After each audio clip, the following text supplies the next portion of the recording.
Hola oyentes de Radio Sefarad, volvemos a comunicar con Rodrigo Weiner desde Israel en esta nueva sección Por Siempre Israel. ¿Qué tal, Rodrigo? ¿Qué tal, Jorge? Buenas tardes, ¿cómo estás? Muy bien, tú trabajas en la Organización Sionista Mundial. Recuérdanos tu cargo. Mi cargo es director del para Iberoamérica del Departamento de Actividades para la Diáspora de la Organización Sionista Mundial. Nuestro departamento es uno de los objetivos principales que tiene es fortalecer el vínculo entre las comunidades judías de la diáspora con Israel, y una de esas cosas que hacemos para fortalecer el vínculo es la producción de materiales educativos, que es de lo que estamos hablando en este ciclo que llamamos Por Siempre Israel, que es el título de uno de los cuadernillos del programa Beit Ha'am, que es nuestro programa de materiales educativos. Y que nosotros publicamos el link para aquellos que quieran leerlo y descargarlo, imprimirlo, hacerlo.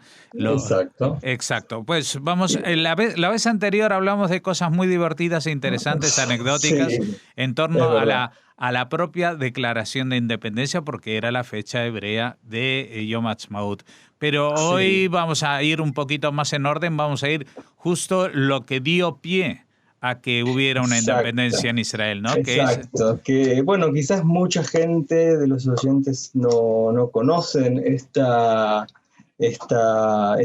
dato, ¿sí? De lo que vamos a hablar hoy, que es de la votación en las Naciones Unidas, que fue unos meses antes de la declaración de la independencia, del que habíamos dicho que había sido el 14 de mayo de 1948. Ahora, bueno, las Naciones Unidas, en el día 29 de noviembre de 1947, el 17 de Kislev, del 5708, según el calendario hebreo, la Asamblea General de las Naciones Unidas votó a favor de lo que se conoce como el Plan de Partición de Eretz Israel o de Palestina, y que lo que se conoce también hoy en día, que hasta hoy en día está muy en boga en la prensa, que se habla de la resolución 181. Cuando se habla de los tratados de paz entre Israel y de la creación de un Estado palestino al lado del Estado judío, se habla de esta famosa resolución 181, y esta resolución 181 es la votación del 29 de noviembre de 1947. En pocas palabras, lo que esta resolución permite, digamos, o lo que esta resolución resuelve, lo que esta asamblea resuelve, es la creación de un Estado judío y un Estado árabe dentro de los márgenes de lo que era la tierra de Israel, Eretz Israel o Palestina. Todo se recuerda, lo mismo que dije la otra vez, todo se llamaba Palestina. Incluso los judíos que vivían en Palestina, en Eretz Israel, tenían el pasaporte, la ciudadanía palestina del mandato británico. Así que para poner los términos como deben ser. La votación en la Asamblea General de la ONU se llevó a cabo a partir de la recomendación de la mayor parte de una comisión que se levantó especialmente dentro de las Naciones Unidas, que se llamó la United Nations Special Committee of Palestine, o la UNSCOP, como se le diría en español. Estos miembros de la comisión llegaron a la tierra de Israel unos meses antes, en el mes de junio de 1947, y permanecieron aquí por un mes y algo, en donde hicieron investigaciones, vieron cómo vivían las poblaciones aquí en Eretz Israel, en la tierra de Israel. Y bueno, la comisión quedó muy impresionada de los acontecimientos que habían sucedido en aquellos entonces. Uno de ellos fue, primero, en cómo vivía la población árabe y judía, que podemos decir que había una convivencia bastante, dentro de todo, pacífica, más allá de algunas revueltas de extremistas, como siempre hubo la convivencia era buena. Simplemente la comisión recomienda, ¿sí? Después del año 1947, después de que vio los hechos del barco Éxodo. El barco Éxodo fue un barco de inmigrantes ilegales que venía de Europa, que fue expulsado, o sea, llegó a las costas de la tierra de Israel con los sobrevivientes del Holocausto y fue devuelto a Europa, un caso muy, muy trágico. La comisión quedó bastante impresionada sobre todo con ese hecho y también con otras cosas que han visto en la vida cotidiana de la tierra de Israel. También han dado vuelta a la comisión por otros de los países vecinos, por otros de los países, por Siria, ha estado por Jordania y por Líbano. Tal es así, bueno, hay un antecedente más, hay varios antecedentes más. Hay uno más que es un antecedente más a esta comisión del 1947, que es lo que se conoció la Comisión Peel, que fue otra comisión inglesa que propuso una especie de partición de la tierra de Israel, ¿sí? Lo cierto es que el 31 de agosto del 1947, esta comisión para Eretz Israel publicó las conclusiones y los miembros, como sabemos que sucedió la historia, los miembros recomendaron poner término al mandato británico para Eretz Israel. La mayoría de ellos propusieron dividir a Eretz Israel, la tierra de Israel, en dos estados independientes, uno judío y otro árabe. Y aquí sucede, digamos, la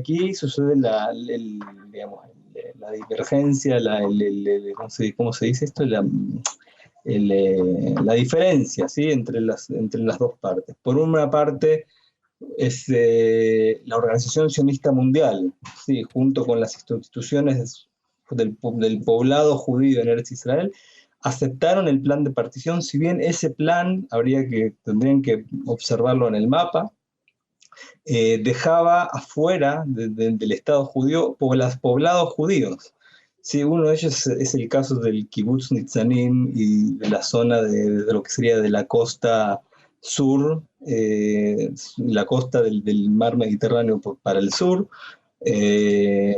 Fue un caso muy conocido, el caso del Kibbutz Nitzanim, que tuvo que luchar tras esta decisión, después en los principios de la guerra de independencia, porque esta zona había quedado fuera de lo que fue el plan de partición. Y la población árabe y el ala árabe se opuso a ese plan, si bien era bastante favorable, era bastante equitativo la división de la tierra, se opusieron a aceptar el plan de partición, y a partir de ese momento comenzó, a partir del 1 de diciembre, el día después, o el 30 de noviembre de 1947, comienzan grandes revueltas aquí en el Ishuv, en el asentamiento judío de Eretz Israel, entre los pobladores judíos y los pobladores árabes. Esa parte se conoce como la primera parte de la guerra de la independencia. Todavía no era guerra porque Israel no estaba creado oficialmente, pero empiezan las grandes revueltas, ¿sí? Empieza la preparación para la guerra de la independencia. Y así fue, como, bueno, en 1947, el 29 de noviembre, se votó. Hubo 33 países que votaron a favor, 13 países que votaron en contra y 10 que se abstuvieron. España no era parte de la ONU en ese momento, así que no podemos decir qué votó España. Y podemos decir que a favor votaron Australia, Bélgica, Bolivia, Brasil, Bielorrusia, Canadá, Costa Rica, Checoslovaquia, Dinamarca, sigue la lista. De Latinoamérica, Ecuador, Guatemala votó a favor, Uruguay, Panamá, Paraguay, Perú, casi todos Latinoamérica ha votado a favor. Se abstuvo Argentina y Chile, Argentina, Chile, Colombia, El Salvador, Honduras, México se abstuvieron. Y los que votaron en contra básicamente fueron los países árabes y Cuba, ¿sí? Fue que Cuba votó en contra junto con otros países como India, Irán, Irak, Líbano, Grecia incluso votó en contra del plan de partición. Hoy en día nos preguntamos, la pregunta que yo me hago siempre es que si la ONU tendría que votar hoy en día el plan de partición, ¿qué votaría? ¿Sí? Es una pregunta que la dejo así, no tengo una respuesta, la dejo para el análisis de los docentes. ¿Qué votaría hoy las Naciones Unidas si tendría que volver a votar este plan de partición? ¿Cómo reaccionarían las diferentes partes? Hoy en día, o sea, planes de partición y propuestas de creación de un Estado árabe al lado del Estado judío hubo otras a lo largo de la historia, y tampoco fueron aceptadas en diferentes acuerdos o ¿se dice esto? Firmados de paz, no se han aceptado. Por ejemplo, en el año 2000, que hubo una cumbre en el Camp David entre estaba Arafat en ese momento como presidente de la Autoridad Nacional Palestina, y estaba Ehud Barak, que se ofreció prácticamente el 80% de los territorios en disputa que están hoy en día bajo control de Israel. Se ofrecieron devolverlos y tampoco fue aceptada esa propuesta. Y es una pregunta que como judíos, como ciudadanos del Estado de Israel, nos preguntamos hacia dónde vamos y qué es lo que el mundo tiene que entender o que ver para legitimar que los dos pueblos tienen su derecho en este pedacito de tierra, que no hay ni uno mejor ni uno peor, y cómo se puede llegar a un acuerdo, digamos. Esta votación decisiva es un antecedente a todo lo que vino después, tanto en lo que se refiere a la creación del Estado en sí y a la sucesión de hechos que vieron nacer al Estado de Israel, como a los diferentes tratados de paz que se intentaron firmar y que no se han logrado. Uh-huh. Entonces es una pregunta a la cual no tengo una respuesta, y tampoco me gusta dar las respuestas más. Sí llamar a la reflexión es qué es lo que el mundo tiene que entender y cómo el mundo reaccionaría hoy. En ese momento, donde había muy pocos países en la ONU, 33 países dijeron que sí, 13 dijeron que no, 10 se abstuvieron. Interesante qué pasaría hoy si hubiese una votación de estas características. Uh-huh. Tú hablaste de Latinoamérica, que estaba apoyando prácticamente por consenso la creación del Estado de Israel, pero en esa época estamos hablando en la posguerra, justo finales de la Segunda Guerra Mundial, en plena inicio de la Guerra Fría. ¿Cuál fue uh-huh. la actitud de los bloques, o sea, de las grandes potencias como Estados Unidos, Rusia, el Reino Unido, Francia? ¿Cómo votaron? Estados Unidos votó a favor, Inglaterra votó a favor también. Todos, digamos, ¿quiénes más estaban? Ayúdame un poco con la historia. ¿Quién más estaba en el eje? La Unión Soviética. La Unión Soviética. Unión Soviética votó a favor también. Claro, es que... Sí, claro, sí. Es que gran parte de la gestión, aunque ahora parezca increíble, gran parte de la gestión y las presiones a los países para que votaran a favor de la creación de un Estado judío fue obra del ministro de Relaciones Exteriores soviético, Andrei Gromyko, en plena era de Stalin. O sea que que ha llovido mucho desde entonces. Junto con las negociaciones, vale destacar con la gran habilidad y capacidad de Chaim Weizmann, que fue el primer presidente del Estado de Israel, que fue quien lideró las negociaciones. A propósito de Sudamérica, Venezuela votó a favor. Digamos, como tú has dicho, mucha agua ha pasado bajo el puente o mucho ha llovido desde entonces. Es interesante, ¿sí? Que en Venezuela está entre los 33 votos positivos a favor de esta decisión. Bueno. Pero bueno, este es el antecedente histórico de las Naciones Unidas del 29 de noviembre, que es una fecha muy importante. Para el movimiento sionista es, podríamos decir, el día del sionismo,